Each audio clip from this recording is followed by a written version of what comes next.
My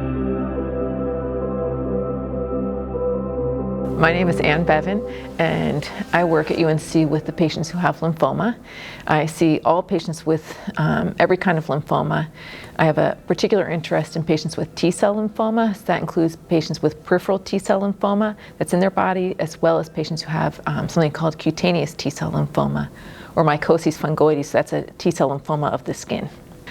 You know, I really care about my patients. I like to talk to them about what's going on with their cancer, but I also like to hear about their family and their life and what do they like to do when they're feeling well. So there's definitely that sort of interpersonal interaction.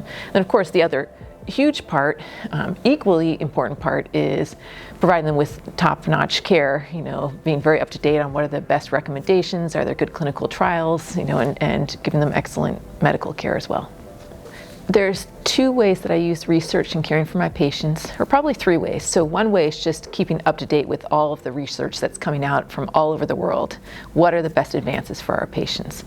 The other thing, and really the most exciting thing, is to get patients involved in clinical trials that we have going on here at UNC. And you know, we strive to have options for all of our patients. And the reason we do that is because we're hoping that new therapies are going to give them even better care and you know, better outcomes. One of the huge things that we work on here at UNC is something called CAR T therapy. We have a very big lymphoma program. And so there's trials for patients with B-cell non-Hodgkin's lymphomas, for Hodgkin's lymphomas, and even for T-cell lymphomas and these cutaneous T-cell lymphomas. And so that's been really exciting for us to work on, and we're seeing very exciting results with that.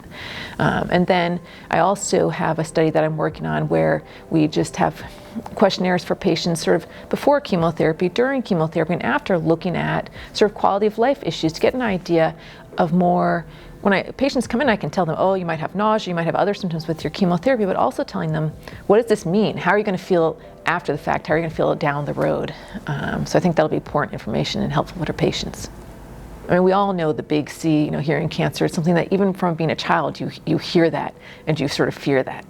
And so what I want to do is be able to help patients work through that and support them and hopefully cure them, definitely help control symptoms and things while they're going through it, and offer them you know, emotional as well as physical support during that time.